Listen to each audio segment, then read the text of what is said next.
பரிசுத்த இரத்தமே, சுத்திகரித்த பரிசுத்த இரத்தமே, சத்தமா இரத்தமே, சிந்தப்பட்ட இரத்தமே,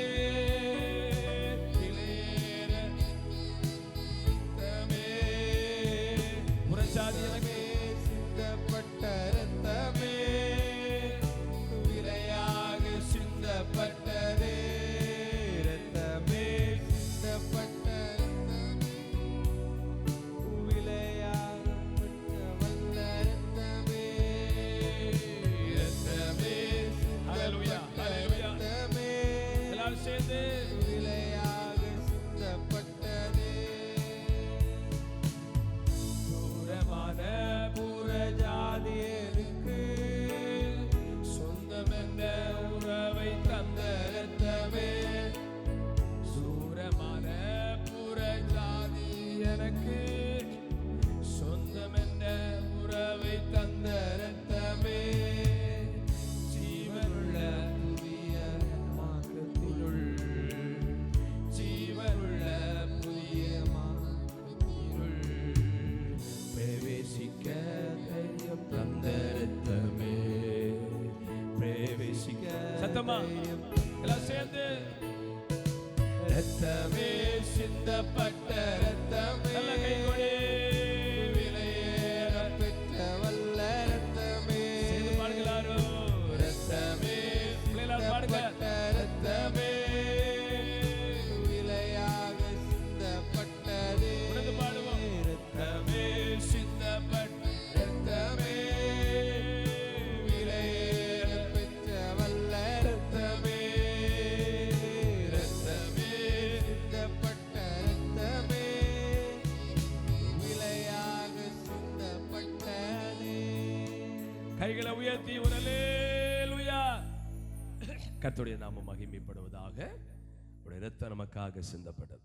சில அதை உணர்ந்து பாடுங்க. சில பேர் இரத்தமே, இவனுக்கு இரத்தமோ சிந்தப்படுது. ஒரு பாடல் தினகரன் பாடம் பார்த்துருவீங்க. கண் புருவம் ஏஸ் அப்படி கண் நமக்கெல்லாம் ஆசையா அழைக்கிறார், இயேசு அழைக்கிறார், அவளாய் உன்னை, இந்த கண் புருவ அசைவு, கரங்கள் நீட்டியே இயேசு அழைக்கிறார். சில ரத்தமே படம்பா, ரத்தமே யாருக்கு ரத்தமா சிந்துது. அல்லேலூயா. இயேசு நமக்காக ரத்தம் சிந்தினார். பிள்ளைக்கு சொல்லி சொல்லி வளர்க்கணும்.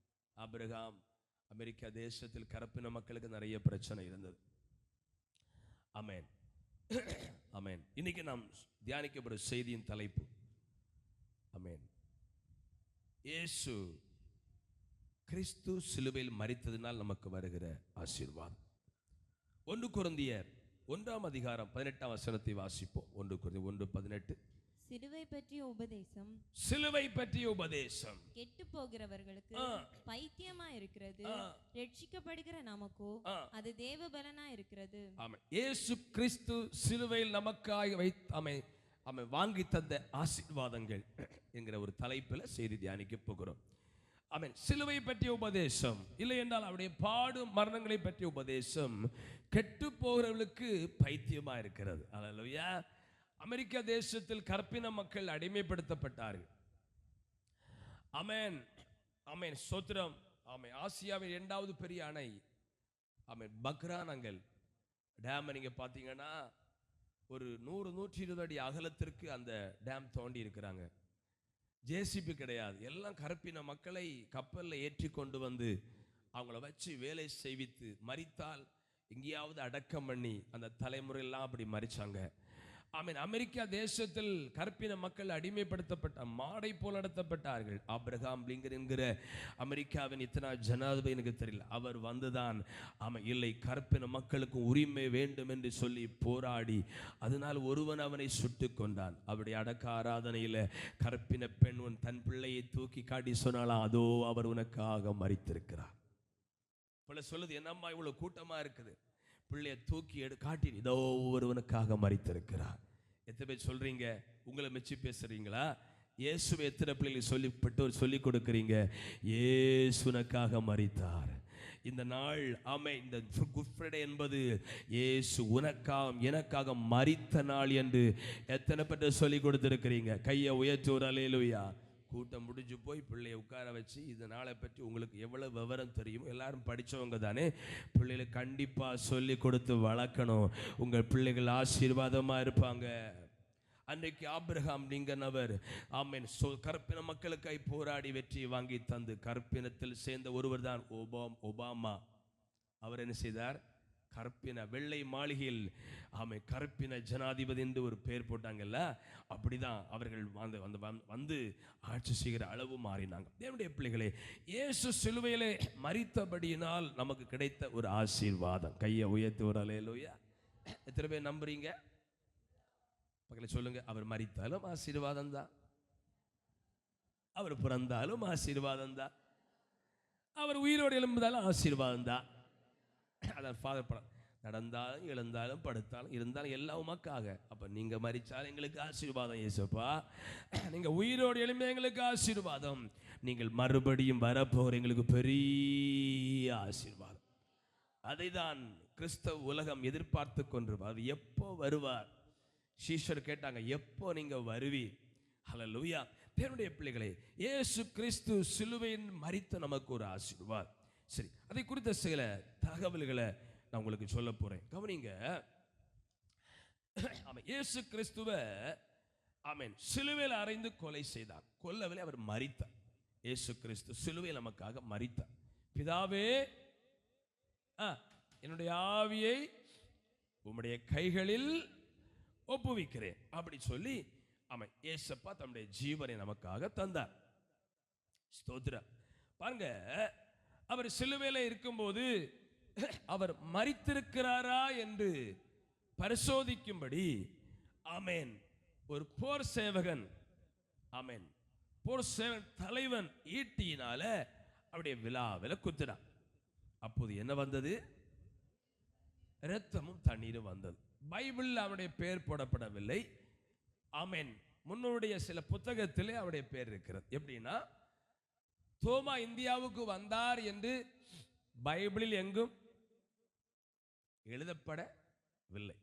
நிறைய வரலாற்று குறிப்புகள் நமக்கு இருக்கிறது. எங்க இருக்கிறது? நம்முடைய பக்கத்து ஊராகிய திருவிதாங்கோடிலே ஒரு ஆலயம் இருக்கிறது. சென்னையில தோமையார் ஆலயம் இருக்குது. கேரளாவில் இருக்குது. அது இந்த வழியா நம்ம ஒரு வழி தான் போயிருக்கிறார். இயேசுவின் சீஷன் தோமா இங்க வந்து ஒரு ஆலயத்தை நிறுவி இருக்கிறார். இதே போல இந்த இயேசு விழாவிலே குத்தின அந்த போர் சேவன் பேர் லான்ஜினஸ். ஸ்தோத்திரம். பைபிள் அது குறிப்பு இல்லை. அவன் இயேசு மரித்திருக்கிறாரா என்று குத்தின போது அந்த வேகத்தில் வந்த இரத்தமும் தண்ணீரும் ஒரு சொட்டு அவருடைய கண்களில் விழுந்ததா. அந்த லான்ஜினஸ் என்கின்ற அந்த போர் சேவகனுடைய கண்ணில் ஒரு பிரச்சனை. என்ன பிரச்சனை அப்படின்னா, ஸ்தோத்திரம், கண்ணுக்கு முழு பார்வை கிடையாது. கண்ணில் ஒரு பிரச்சனை. இந்த இரத்தம் பட்ட மாத்திரத்தில் அவருக்கு பூர்ணமான சுகம் கிடைத்ததா. உங்களுக்கு கிடைச்சலையே, ஆபரேஷன் பண்ணில சுகம் கிடைக்குது உங்களுக்கு, அப்படி அதனால அம்மேன்னு சொல்லலையா? பாருங்க, அதை கண்டவன் தான் சொன்னான், மெய்யாகவே அவன் சாட்சி கொடுத்தான். அந்த சாட்சி இவர் மெய்யாகவே தேவகுமாரன்.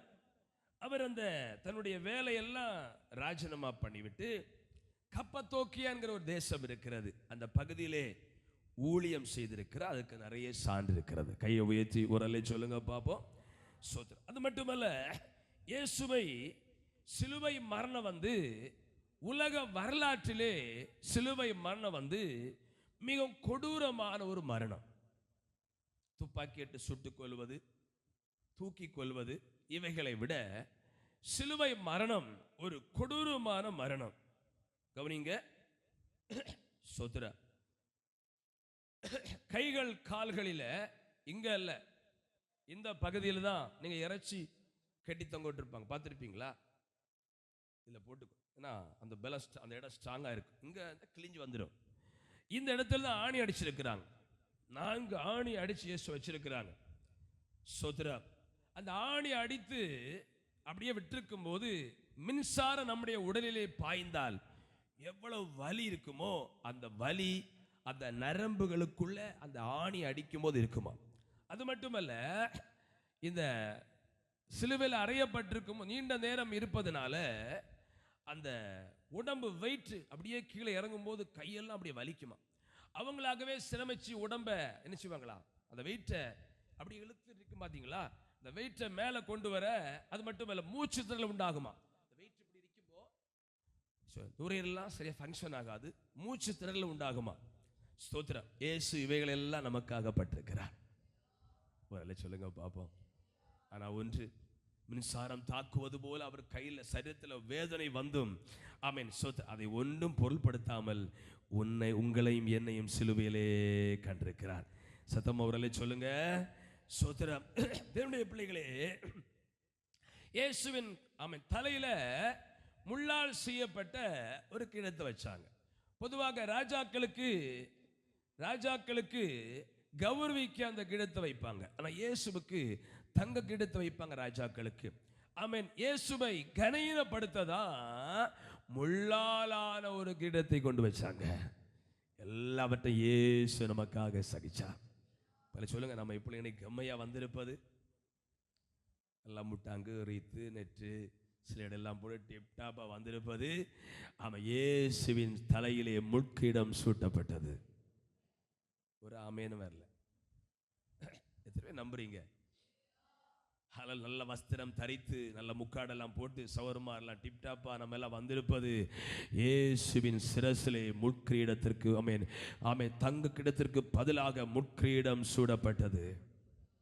அவமானப்படுத்தான் அங்கே இயேசுவை. அதெல்லாம் அவர் பொறுப்படுத்துதான் நமக்கு இதெல்லாம் சகிச்சிருக்கிறார். அல்லேலூயா. ஆகவே அவருடைய சிலுவை பாடுகளால் நமக்கு பெரிய பெரிய ஆசீர்வாதங்கள் இருக்கிறது. சரி, 1 கொரிந்தியர் 1:18 ஆமென் ஆமென் ஆமென் சிலுவையை பற்றிய உபதேசம், அவர் நமக்காக பட்ட பாடுகளை சிந்தின இரத்தத்தை குறித்த உபதேசம் கெட்டு போகிறவர்களுக்கு பைத்தியமா இருக்கும், ரட்சிக்கப்படுகிற நமக்கோ அது எப்படி இருக்குது? தேவ பலனா இருக்கிறது. நல்ல கரங்களை உயர்த்தி ஒரு அல்லே சொல்லுங்க பாப்போம். இயேசுவின் மரணம் நமக்கு ஒரு தெய்வீக பலன். இதை ஏற்றுக்கொள்றீங்க? நம்ம வீட்டில் யாராவது இறந்துட்டா நம்ம சொல்லுவோம் ஒரு சிறகு ஒடிஞ்சது போல இருக்குது. ஆனா இயேசுவின் மரணம் சிறகு ஒடியல, நமக்கு ஒரு புதிய பலனை தந்திருக்கிறது. எத்தனை பேர் நம்புறீங்க? இயேசு கிறிஸ்து நமக்காக மரித்தான்ங்கிற செய்தி, அந்த சுவிசேஷம் நமக்கு ஒரு தேவ பலனா இருக்கிறது. இனி நான் மரிக்க வேண்டிய அவசியம் இல்லை, எனக்காக ஒருவர் மரித்திருக்கிறார். நான் துப்பப்பட வேண்டிய அவசியம் இல்லை, எனக்காக ஒரு துப்பப்பட்டிருக்கிறார். தேவனுடைய பிள்ளைகளே, ரோமர் 1:16 கிறிஸ்துவின் சுவிசேஷத்தை குறித்து நான் வெட்கப்படேன். முன்பு யூதரிலும் பின்பு கிரேக்கரிலும் விசுவாசிக்கிறவன் எவனோ அவனுக்கு ரட்சிப்பு உண்டாவதற்கு அது தேவ பலனாயிருக்கிறது. ஆமென். இந்த இயேசு நமக்காக சிலுவையில் அடிக்கப்பட்டதும் அவருடைய பாடுகளும் ரட்சிப்பு, வாசிங்க, நாம் ரட்சிப்பு உண்டாவதற்கு தேவ பலனாயிருக்கிறது. நம்ம ரட்சிப்புக்கு பின்னால என்ன இருக்குது? இயேசுவின் பாடு மரணம். அந்த தேவ பலத்தினால் நாம் நீங்களும் நானும் ரட்சிக்கப்பட்டிருக்கிறோம். இதுவே சந்தோஷமா இருக்கிறீங்க. என்ன பலனா இருக்கிறது? தேவ. எதுக்கு தேவ பலன்? நம்ம சுயபலத்தை ரட்சிக்கப்பட்டோமா? கவனிங்க, ரட்சிப்பு நிறைவேறுமா?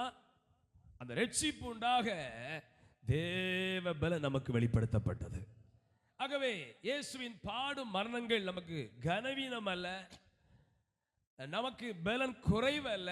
அவருடைய மரணத்தை பற்ற செய்தி கேட்க கேட்க அதை வாசிக்க வாசிக்க நமக்கு ஒரு தேவ பலன் உண்டாகிறது. அல்லேலூயா. சோத்ரா. தேவ பலன். பலன் இருந்தா என்ன செய்வோம்? பலன் இருந்தா சும்மா இருக்க தோணுமா? சில வயசானவங்களை பார்த்திருப்பிய, நம்மளை போலும் சாப்பிட மாட்டாங்க. ஆனா அந்த பலன் இருக்க விடாது. எங்க சித்தப்பா கேரளாவில் இருக்கிறாங்களே, ஹார்ட் ஓப்பன் சர்ஜரி பண்ணாங்க. இத்தனை நாட்கள் ரெஸ்ட் எடுக்கணும். ஆமென். அவர் டிரைவிங் பண்ணுவார், ட்ரெய்லர் தெரியும், பாஸ்டர். ஒரு நாள் ஆமென் ஆமென் இந்த ரப்பர் பாலுடைய கத்தியும் கொண்டு பால் விட்டுறாரா? சும்மா வீட்டில் இருக்க ஏன்? உள்ள பலன் இருக்குது. ஆமென். பலன் இருக்கிறவன் சும்மா இருக்கவே மாட்டாங்க. நான் இப்படி நினைக்கிறேன், பலன் இருக்கிறவங்களுக்கு வேலை எல்லாம் ஒரு விளையாட்டு போல. வேலை எல்லாம் சொல்லுங்க, விளையாட்டு. பாத்திரம் கழுவுறதா, விரவு கீறதா, அவங்களுக்கு எப்படி வேலை போல. பலன் இல்லாவிட்டா கஷ்டமா இருக்கும். பலன் இருந்தா எல்லா வேலையும் ஒரு விளையாட்டு போல. அப்ப ரட்சிக்கப்படுவதற்கு இயேசுவின் மரணம் ஒரு தேவ பலனா இருக்கிறது. அந்த பலன் உங்க புருஷன் வாழ்க்கையில வெளிப்படும் போது அவங்க ரட்சிக்கப்படுவாங்க. அந்த தேவ பலன் அவங்க வாழ்க்கையிலும் குறுக்கிடும். ஹல்லேலூயா.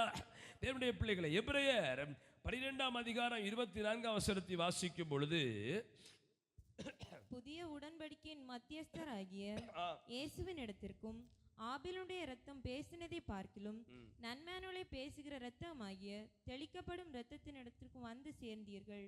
கவனிங்க, இந்த இரத்தம் நம்ம இயேசுவிடத்தில் நடத்தி கொண்டு வந்திருக்கிறது. எபிரேயர் 11:28 வாசிங்க. விசுவாசத்தினாலே முதற்பேரானவைகளை சங்கரிக்கிறவன் இஸ்ரவேலை தொடாதபடிக்கு அவன் பஸ்காவையும் இரத்தம் பூசலாகிய நியமத்தையும் ஆசரித்தான். பாருங்க, நமக்கு ஒரு பெரிய சந்தோஷம் என்னன்னா, இயேசுவின் இரத்தம் எந்தெந்த வாழ்க்கையில தெளிக்கப்பட்டிருக்குதோ அந்த வாழ்க்கையில் ஒரு பெரிய பலன் இருக்குது. யார் வரமாட்டான்னா, சங்கார தூதன் வரமாட்டான். எத்தனை பேர் நம்புறீங்க?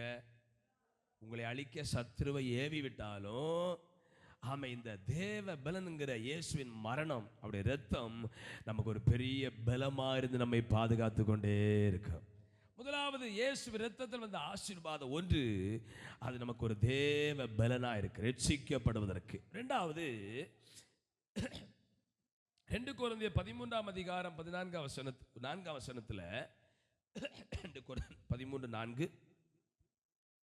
ஏனெனில் அவர் பலவீனத்தால் சிலுவையில் அறையப்பட்டிருந்தும் தேவனுடைய வல்லமையினால் பிழைத்திருக்கிறார். அப்படி நாங்களும் அவருக்குள் பலவீனராயிருந்தும் உங்களிடமாய் விளங்கின தேவனுடைய வல்லமையினால் அவரோட கூட பிழைத்திருப்போம். நல்ல கரங்களை கொட்டி உற்சாகமா ஆண்டவரை ஸ்தோத்திரம் பண்ணுவோம். தம்பிமார் எல்லாம் சேர்ந்து கரங்களை கொட்டி ஆண்டவரை ஸ்தோத்திரம் பண்ணுவோம். கையா அசைத்து அல்லேலூயா.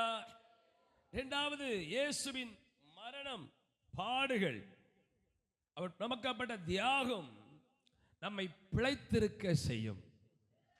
இதை நம்புறீங்க? அல்லேலூயா. நம்முடைய வாழ்க்கை அது பிழைக்க வைக்கும். இங்க இருக்கிற நம்முடைய வாழ்க்கை இன்றைக்கும் பிழைத்து கொண்டிருப்பது என்றால் நம்முடைய உழைப்பு அல்ல, இயேசு நமக்காக மரித்தது. அதை 1-2 பேருக்கு தான் தெரியுது. அவங்க மட்டும் கை கொட்டுற, மற்றவர் கையை கொட்டி சோதரா, அப்படி ஆண்டவர் நீங்க தான் என்னை பிழைக்க பண்ணுறீங்களா? என் பிழைப்பின் பின்னால ரகசியம் உடைய பாடும் மரணங்களா அப்படின்னு கையை கொட்டி சந்தோஷப்படண்டாமா? தமிழ் புரியுதா பிள்ளை? நீ நல்ல படிப்பு படிப்பது, வியாதியில சாகாம இருப்பது, விபத்தில் நீங்க சாகாம இருப்பது, எத்தனையோ அழிவு வந்து உங்களை அழிக்காம இருப்பது, உங்க பின்னால பிழைக்க பண்ணுவது ரகசியம் இயேசு கிறிஸ்துவின் பாடு மரணங்கள். இரண்டாவது, உங்களுக்கு எனக்கு கிடைக்கிற இயேசுவின் பாடு மரணம் கிடைக்கிற ஆசீர்வாதம், அவர் நம்மை பிழைக்க பண்ணுவார். ஆமேன்னு சொன்னா பிழைப்பீங்க, இல்லைன்னா என்னன்னு தெரியாது. டாக்டர் சொல்ற மருந்த அப்படியேன்னு கேட்டு, முன்னெல்லாம் மூலிகை மருந்து பறிப்பாங்க. இந்த வழியா வரும்போது நடுத்தங்குளத்துக்கிட்ட ஒரு ஆள் பச்சிலை பறிச்சுட்டு இருக்கிறார். கூட ஒரு ஆள் இறங்கி, இது என்ன பறிக்கிற? அந்த ஆள் மூச்சே காட்டல. அப்படி ஒரு ஆள் சொல்றாரு, நம்ம கேப்ப அந்த பச்சிலை எங்க வீட்டு பக்கம் நிறைய கிடக்குது, அப்படி வச்சாலே அந்த மருந்து பறிக்காதான். அப்ப நீங்க சொல்ற வசனம் நீங்க நாட்டில் எடுத்துட்டு அப்படி சொல்லிட்டு இருந்தா ஆமேன்னு சொன்னா பலிக்கும். அப்படிதானே? ஸ்கூலில் டீச்சர் டீச் பண்ணும்போது இந்த பிள்ளைகள் நல்லா கவனமாக கவனிச்சு நோண்டாம அங்கே பேசாம படிக்கிற பிள்ளைகள் எக்ஸாமில் நல்லா எழுதுவாங்க. இல்லைன்னா எக்ஸாம் ஹாலில் போய்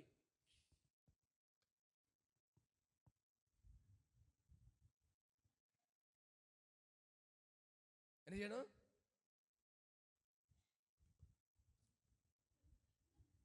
ஊமை ஆக்ட் பண்ணிட்டே இருக்கு. அது யாரு? Silent please. ஸ்குவாட் வந்துருக்க சார். மற்றும் உங்க பாட்டில்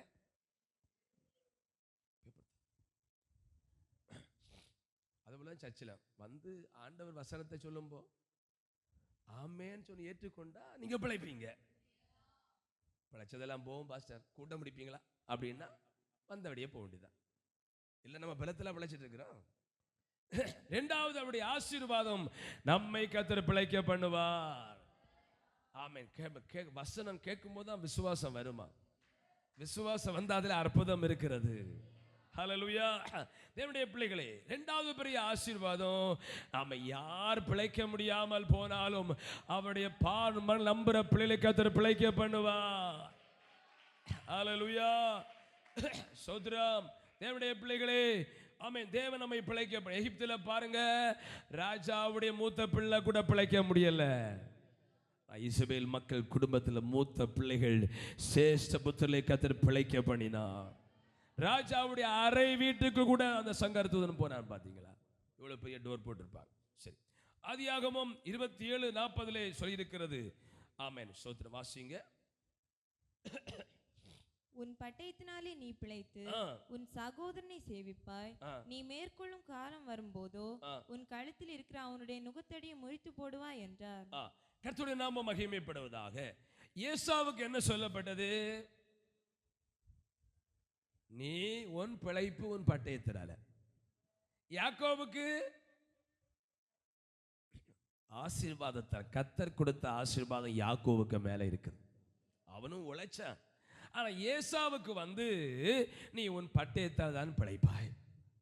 ஆனா தேவ பிள்ளையுடைய பிழைப்பு பட்டயத்தை நம்புறது அல்ல. அல்லேலூயா. வேதம் சொல்லுகிறது, பட்டயத்தால் அவர்கள் தேசத்தை கட்டிக்கொள்ளவில்லை, அவர்கள் புயமும் அவரை ரட்சிக்கவில்லை. யாரு இருதயத்தில் நான் நல்லா உழைக்கிறேன் பார்த்தீங்களா, அதனால நல்லா இருக்கிறேன்னு சொல்றவங்களை ஆண்டவர் பிழைக்க பண்ண முடியாது. நம்ம உழைப்பு என்ன? இந்த கை செயலிருந்து போனால் என்ன செய்ய முடியும்? சொல்லுங்க அம்மா.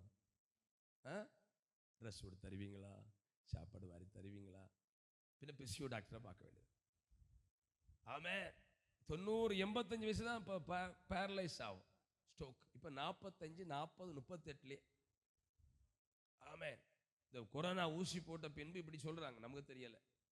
நிறைய ஸ்ட்ரோக், நிறைய 45 நிறைய கிடக்குது ஹாஸ்பிட்டலில் சொல்றாங்க. சொதுர. அப்ப நம்முடைய கை பலன் அல்ல, கர்த்தர் நம்மை பிழைக்க பண்ணுவார். நம்முடைய பிள்ளைகளை சொல்லிக் கொடு, நீ 1 லட்சம் சம்பளம் வாங்கினாலும் அந்த 1 லட்சம் உன்னை பிழைக்க பண்ணான்னு சொல்லணும். தேவன் உன்னை பிழைக்க பண்ணுவார். ஹல்லேலூயா. ஆகவே இரண்டாவது பெரிய ஒரு ஆசீர்வாதம், அப்படியே சிலுவை மரணத்தை நம்புகிற பிள்ளைகளை கர்த்தர் பிழைக்க பண்ணுவார். ஹல்லேலூயா. ஆனா ஏசாவை போன்றவர்கள் பட்டயத்தை நம்பியே இருக்கணும். என்ன சொல்லி இருக்குது? நீ உன் கடைசி வரைக்கும் நீ உடும்ப பிடிச்சி எலிய பிடிச்சி. அவன் யாரு? வன சஞ்சாரி. கடைசி வரைக்கும் கவனும் கல்லும் தான். ஆனா தாவீதை போல உள்ளவங்க கவன கல்லெல்லாம் விட்டுட்டு ராஜரீகத்தில் போயிடுவாங்க. ஏசாவு கடைசி வரைக்கும் கவனம் கல்லும் தான். அநேகரை பாருங்க, கடைசி வரைக்கும் உழைச்சாலும் முன்னேற்றமே வராது. ஆனா யாரெல்லாம் யாக்கோபை போல உம்முடைய பாதம் போதுமப்பா என்று யாப்போக்கு நதியில் விழுந்தது போல யாரெல்லாம் விழுகிறார்கள் அவங்களை கர்த்தர் உயர்த்தி கொண்டே இருப்பார். கையை உயர்த்தி உரலை சொல்லுங்க. ஆமா, ஆண்டவர் நம்ம சார்ந்து கொள்வோம். கர்த்தர் நம்மை பிழைக்க பண்ணுவார். உபாகமம் 5:33 சொல்லுது. இந்த வார்த்தை நம்ம சந்தோஷமா இருக்குது. அவன் நீங்களே ரசிச்சு படிங்க பார்ப்போம். நீங்கள் சுதந்தரிக்கும் தேசத்திலே பிழைத்து சுகித்து நீடித்திருக்கும்படி. பிழைத்து சுகித்து சொல்லுங்க.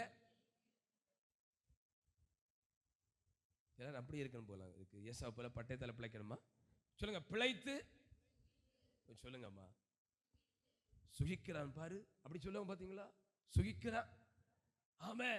ஆண்டவர் உங்களை குடும்பத்தை பிழைத்து சுகித்திருக்க பண்ணும். எத்தனை பேர் அதை விசுவாசிக்கிறீங்க? 1-2 பேர் வேணுமா?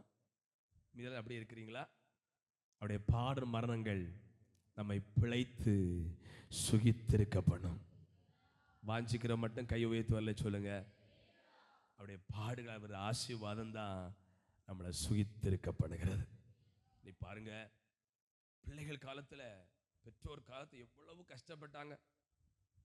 பெரிய பெரிய முதலாளிகளுடைய பெற்றோரை கவனிச்சு பாருங்க.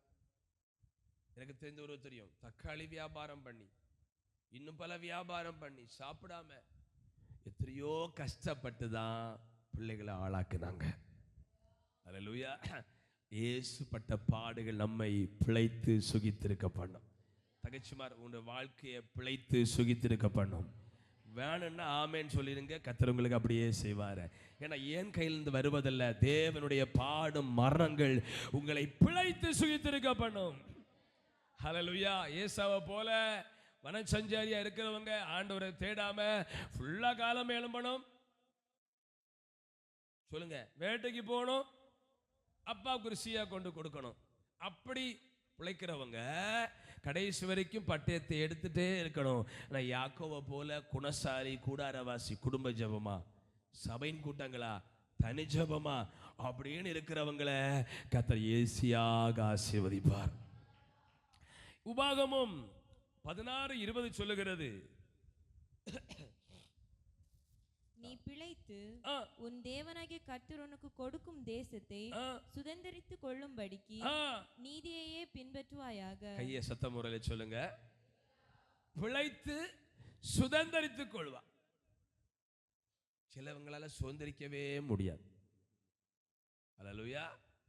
ஸ்தோத்திரம். நிறைய நன்மை பைபிள் சொல்லுது. ஒருவனுக்கு அவன் தன்னுடைய கண்களினால் காண்பதை அன்றி வீட்டுக்கு 100 ஏக்கர் நெல் அறுவடை பண்ணியிருக்கு. எத்தனை ஏக்கர் ஐயா சொல்லுங்க? 100 ஏக்கர் நெல். ஆனா டாக்டர் என்ன சொல்ல தெரியுமா? ஒரு நேரம் கூட சோறு சாப்பிடப்படாது. பிழைக்கிறாங்க, ஆனா சுதந்திரிக்க இன்னும் சொல்லுங்க. ஆமென். ஒரு 500 ஏக்கர் ஆப்பிள் தோட்டம், 500 ஏக்கர் மாதுளம்பழம் தோட்டம். ஆனா தனிவுக்கு ஒரு மாதுளம்பழம் கூட சாப்பிட முடியாது. இது பிழைக்கிறாங்க, ஆனா பெருக சுதந்திரிக்க முடியல. சொல்லுங்க, சொல்லுங்க. சோத்திரம். அப்ப ஆண்டவர் சொல்றாரு, உங்க நிலைமை ஒருவேளை அப்படி இருந்தாலும் கர்த்தர் உங்களை பிழைத்து சுதந்திரிக்க செய்வாராக. என்ன செய்வாராக? எத்தனை வாஞ்சிக்கிறீங்க? அப்ப பிழைக்க வச்சு சுதந்திரிக்க பண்றது யாரு பிரதர்? சொல்லுங்க. நம்முடைய உழைப்பா? கர்த்தர் நம்மை சுதந்திரிக்க பண்ணுகிறவர். தேவனுடைய பிள்ளைகளே, ஆகவே கவனிங்க. சில இடத்துல பாருங்க, ஏக்கர் கணக்கில் சொத்து இருக்கும். ஸ்தோத்திரம். பைபிளை கூட இருக்கு, பாத்தீங்களா? ஸ்தோத்திரம். ஒருவன் சந்தானம் இல்லாமல் இருக்கிறான், அவனுக்கு உழைப்புக்கு பிரச்சனை இருக்குது. அவன் எல்லாம் விட்டுட்டுதான் அடுத்தவருக்கு வைத்து கொண்டு இதுவும் எப்படி இருக்கா? மாய. கவனிங்க. ஸ்தோத்திரம். தேவனுடைய பிள்ளைகளே கவனிங்க. அப்ப ஆண்டவன் நம்மை பிழைத்து சுதந்திரிக்க பண்ணுவார்.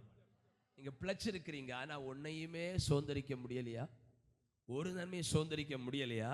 இன்னைக்கு அவருடைய பாடும் மரணம் உங்களை பிழைக்க பண்ணுவது மட்டுமல்ல, எதையெல்லாம் நீங்க சுதந்திரிக்க முடியாம திணறுகிறீர்களோ அது எல்லாம் கர்த்தர் சுதந்திரிக்க பண்ணுவார்.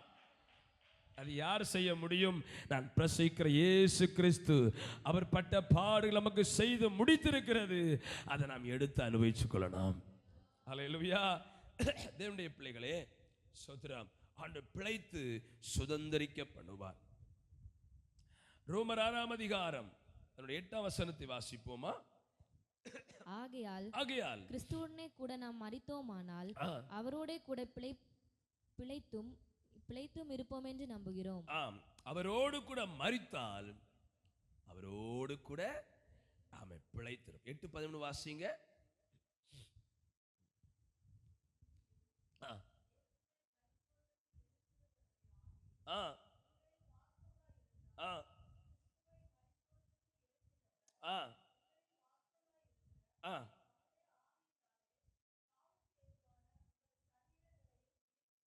ஆமே. கர்த்தருடைய சவுக்கு அவங்க சரீரங்களையும் முதலாவது அவருடைய பாடு மனம் நமக்கு என்ன கொடுக்குதுன்னா ஒரு பலத்தை கொடுக்குது. என்ன கொடுக்குது சொல்லுங்க? என்ன கொடுக்குது? வீட்டில் ஒரு ஆள் இறந்துட்டா நமக்கு பலவீனம் ஆயிடுவோம். ஆனால் இயேசுவின் மரணம் நமக்கு ஒரு பெரிய பலனா இருக்கிறது. அவர் ஆமென் ரத்தம் சிந்தலைனா சாத்தா நம்ம எப்படி துரத்துறது? பழைய காலத்தை போல திரைச்சி வாய்ப்பு கிடைக்குதா? முன்ன சாத்தான் எப்படி துரத்துவாங்க? திரைச்சி வளைச்சி பேய் பிடிச்சவங்கள அடிப்பாங்களாம். சிலர் எச்சி தண்ணி கோரி ஊத்துவாங்களாம். இப்படிலாம் கேள்விப்பட்டிருக்கிறீங்களா? சோத்திரம். சில எங்க எல்லாமோ அங்க ஊரு இந்த ஊரு ராஜா இல்லாத ஊரு, எல்லா ஊர்ல கொண்டு போய் கட்டி நிறைய பேர் அங்கேயே மறிச்சிருவாங்களா? இன்னைக்கு இயேசு சிலுவையில மரித்ததுனால அந்த பலத்தினால ஊழியக்காரங்க எத்தனையோ பிசாசுகளை துரத்துறாங்க. கையை உயர்த்தி வரல. எத்தனையோ மக்கள் மந்திரவாதிகளுக்கு பணம் கொடுத்து அவங்க தாயத்துக்கிட்ட சொல்லி அப்படி சொல்லி இப்படி சொல்லி எத்தனையோ மக்கள் பணத்தை இழந்திருக்கிறாங்க. இன்னைக்கு அந்த வல்லமையை பலத்தை ஊழியக்கால கொடுத்து இயேசுவின் நாமத்தில் வெளியே போ. இந்த வார்த்தை பவர் இருக்கா? அந்த வெளியே போ இயேசுவின் நாமத்தில் சொல்லும் போது அந்த ஆவிகள் அலறி அடித்து ஓடுகிறது.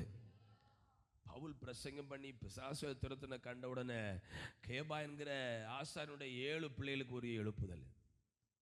திரைச்சி வலட் அடிச்சு விரட்டி பார்க்கிறோம், ஓடலை, எச்சின்னு ஊற்றி பார்க்கிறோம். இந்த பவுல் இந்த name of Jesus get out. உங்களுக்கு போய் சொல்லல சாத்தான, கெட் அவுட் இந்த நேம் ஆஃப் ஜீசஸ். சாத்தான இயேசுவின் நாமத்தை வெளியே போ அப்படின்னு சொன்ன உடனே பிசாசெல்லாம் ஓடுதே அப்படின்னு இவங்களுக்கு ஒரு ஆசை. அதனால இவங்களும் அந்த பிராக்டிகல் தானே, அதான் சொல்லுவாங்களே செய்முறை, பிராக்டிகல் பண்ணி பார்ப்போன்னு ரோட்டில் போன ஒரு பிசாசு பிடிச்சவனை ரூமுக்குள்ள கொண்டு விட்டு கதவை பூட்டிட்டு பவுல் பிரசங்கிக்கிற இயேசுவின் நாமத்திலே வெளியே போ.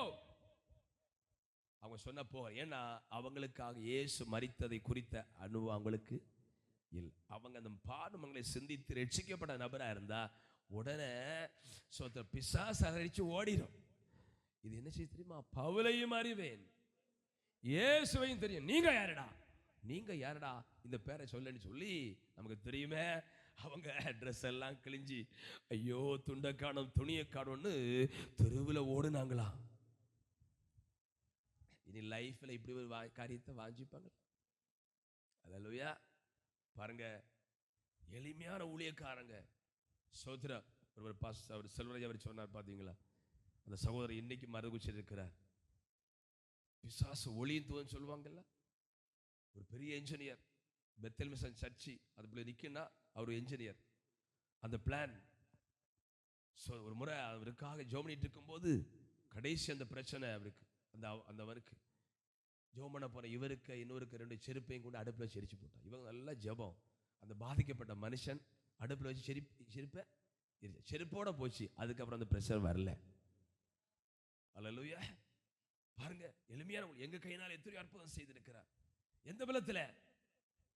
சில வீட்டில் போகும்போது இப்பதான் குறவு சாத்தாலும் ஓடிட்டம் போல இருக்கு, அப்படியே போட்டு குடும்பங்களை விடுவிக்கப்பட்டு. சில வீட்டில் 2-3 பிடிச்சு அடக்கி வச்சிருப்பாங்க. ஆமே ஆண்டவரே, எளிமையான ஊழியக்காரன் போறப்பா, ஆமே தூக்கத்துக்கு தடை வரக்கூடாதுன்னு போகும்போது இயேசுவின் நாமத்தில் வெளியே போ. 3 மணிக்கூரா வீட்டார் பிடித்து அடக்கி வைத்து வீடெல்லாம் பூட்டி இருக்கிற அந்த பிசாசு ஓடி, பாச எப்போ வந்தீங்க, உட்காருங்க அப்படி சொல்றாங்க. இது எந்த பலத்தில் நடக்குது? இப்ப இயேசு சிலுவையில் அடிக்கப்படாவிட்டால் என்னுடைய இயேசுவின் நாமத்துக்கு பவரே கிடையாது. ஆமா, இன்றைக்கு உங்கள் மூலம் சத்துரு பிசாசு பயந்து ஓடுவான். 2வது, அவர் நமக்காக மரித்ததுனால நம்ம பிழைப்போம். இனி ஒரு நாளும் பிள்ளைகளை சொல்லணும், கேட்டியா ஏன் நம்ம பிழைக்கிறோம் தெரியுமா? இயேசு நமக்காக மரித்திருக்கிறார். நம்ம அப்பா சம்பாதிக்கிறதுனால அல்ல, வெளிநாட்டில் உள்நாட்டில் சம்பாதிக்கிறபடினால் அல்ல, இல்ல அப்பா அம்மா சேர்த்து வச்சபடினால் அல்ல, இயேசு நமக்காக மரித்தபடி. நான் எப்படி சொல்றேன், நாமும் நம் பிள்ளைகளும் பிழைத்து கொண்டே இருப்பாங்க. ஒரு அல்லேலூயா. எத்தனை விரும்புறீங்க? உங்கள் காலத்துக்கு பின்பு உங்கள் உலகத்தில் எத்தனை வருஷம் மக்கள் வாழ்வாங்களோ அத்தனை வருஷம் எங்க தலைமுறைகள் கம்பீரமா இருக்க வேண்டும் என்று விரும்புகிற பெற்றோர் அல்லையே சொல்லுங்க பார்ப்போம். அதுக்கு ஒரே வழி, உங்கள் பிள்ளைகளுக்கு கிறிஸ்துவை சொல்லிக் கொடுங்கள். அல்லேலூயா. மூன்றாவது, இயேசு நமக்காக சிலுவையிலே மரித்ததினால கொலோசியர் 1:20 அவர் சிலுவையில் சிந்தின இரத்தத்தினாலே சமாதானத்தை உண்டாக்கி பூலோகத்தில் உள்ளவைகளும் பரலோகத்தில் உள்ளவைகள் யாவையும் அவர் மூலமாய் தமக்கு ஒப்புரவாக்கி கொள்ளவும் அவருக்கு பிரியமாயிற்று. நல்ல கையை உயர்த்தி ஒரு சொல்லலாமா? சமாதான காரணர் நீங்க தானே, சர்வ வல்லவரும் நீங்க தான். கை கொட்டி சமாதான நீங்க தான். இயேசு நீங்க இருக்கையில வல்லவரும் நீங்க தானே, இயேசு நீங்க இருக்கையில நாங்க சோர்ந்து போவதில்லை. இயேசு நீங்க இருக்கையில நாங்க சோர்ந்து போவதில்லை. நீங்க எல்லாமே பார்த்து கொள்வீங்க, நீங்க எல்லாமே பார்த்து கொள்வீங்க, நீங்க எல்லாமே பார்த்து கொள்வீங்க,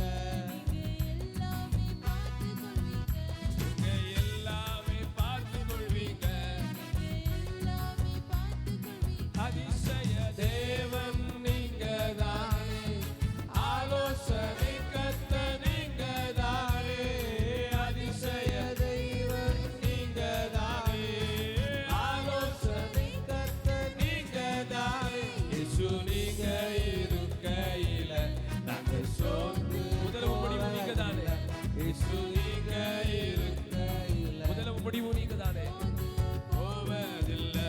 நீங்க எல்லாமே பார்த்து கொள்வீங்க, நீங்க எல்லாமே பார்த்து கொள்வீங்க, நீங்க எல்லாமே பார்த்து கொள்வீங்க, நீங்க எல்லாமே பார்த்து கொள்வீங்க. முதலும் முடிவும் நீங்க தானே, முற்றிலும் காப்பவர் நீங்க தானே, முதலும் முடிவும் நீங்க தானே, முற்றிலும் நீங்க தானே, இயேசு நீங்க இருக்கையில நாங்க சோர்ந்து போவதில்லை.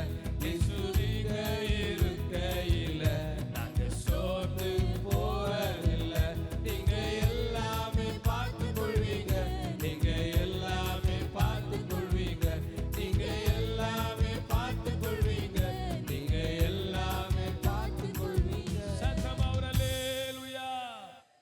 முதல் ஆசீர்வாதம், இயேசு மரித்தபடியினால நமக்கு ஒரு தேவ பலன் கிடைத்திருக்கிறது.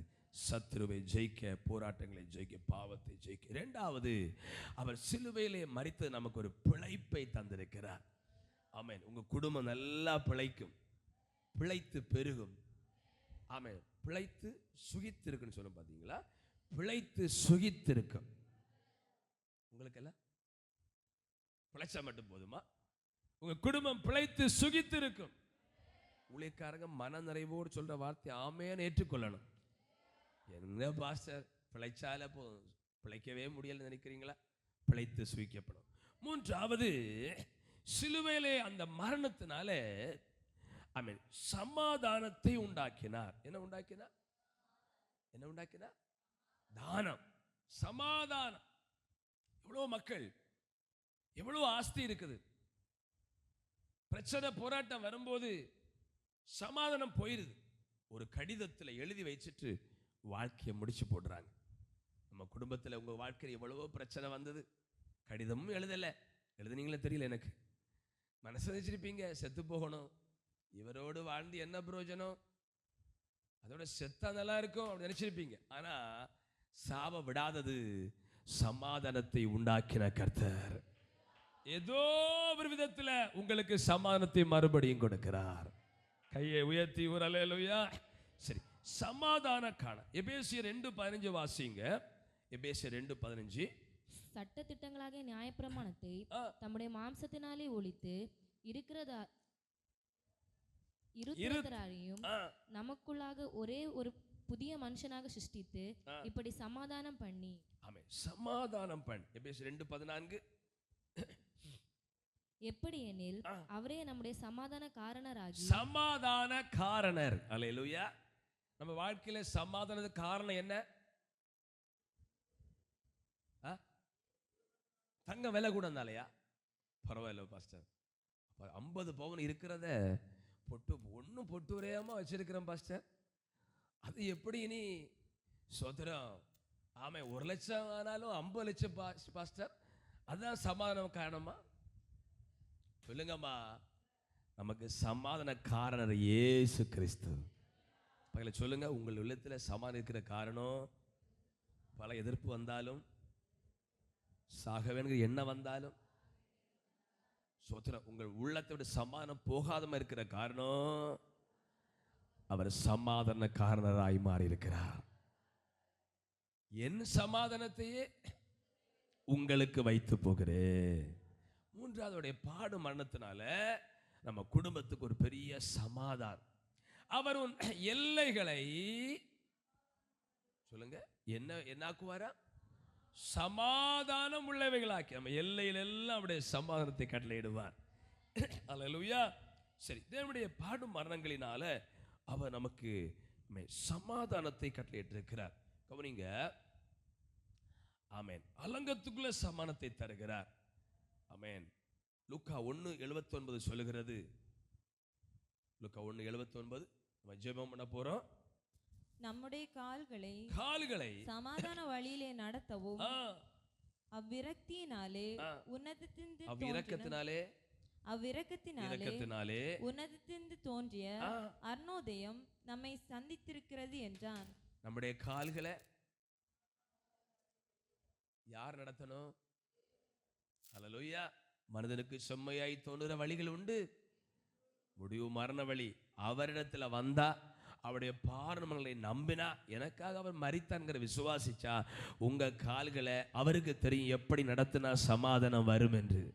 உங்கள் கால்களை சமாதான வழியிலே கர்த்தர் நடத்துவார். நான் இப்படி நினைக்கிறேன், தானியமும் திராட்சரசமும் பெரியிருக்கிற காலத்தின் சந்தோஷத்தை பார்க்கிலும் அதிக சந்தோஷத்தை எனக்கு தந்தீர்.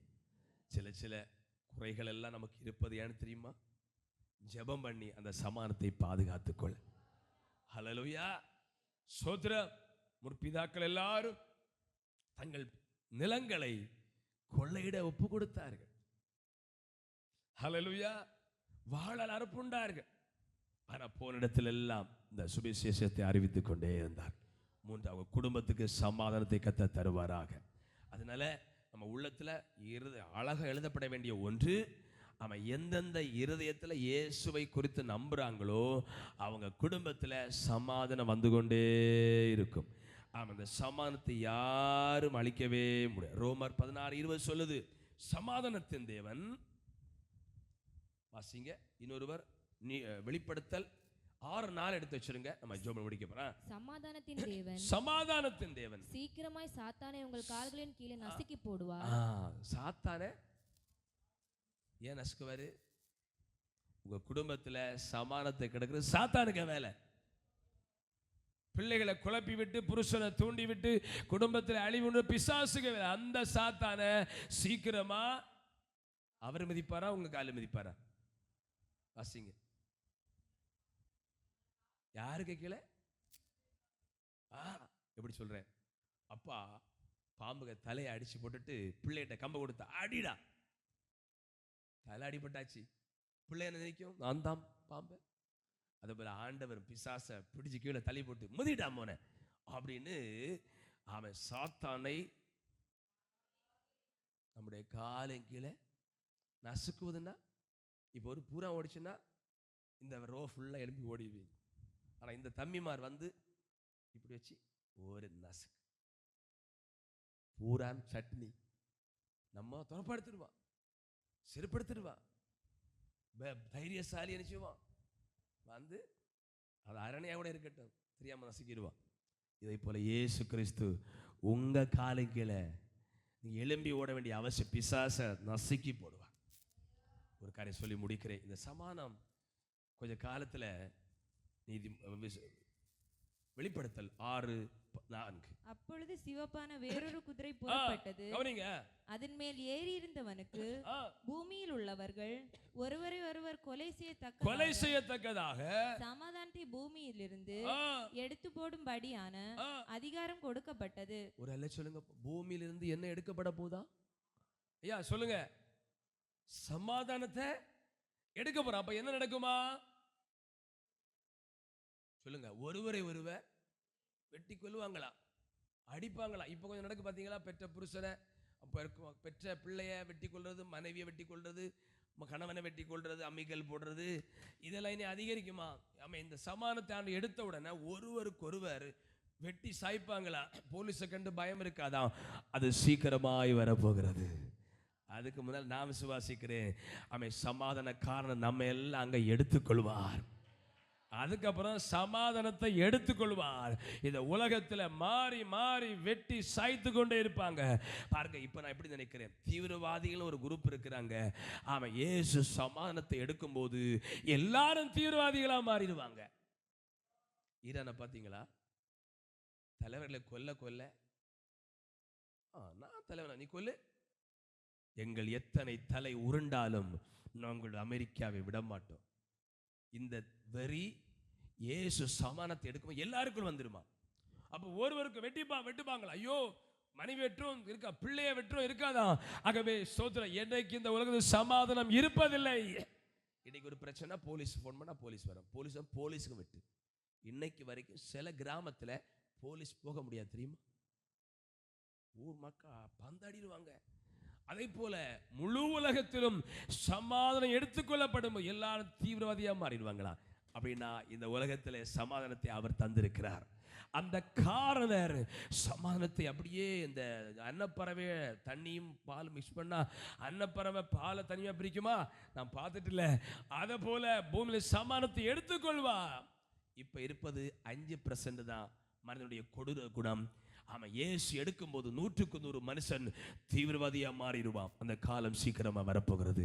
அதுக்கு முன்பு நான் விசுவாசிக்கிறேன், இயேசு மத்திய ஆகாயத்தில் நம்மை வந்து சேர்த்து கொள்ள போகிறார்.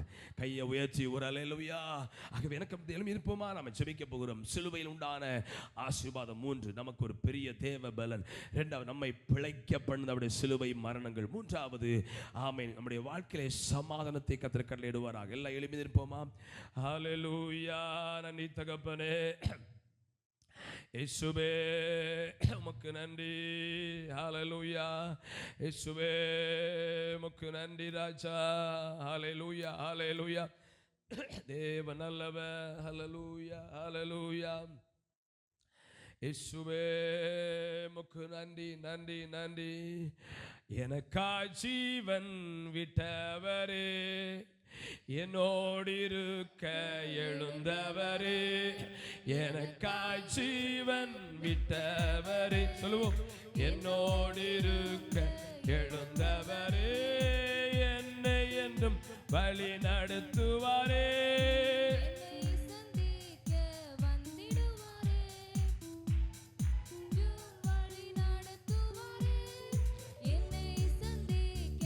வந்திடுவாரே.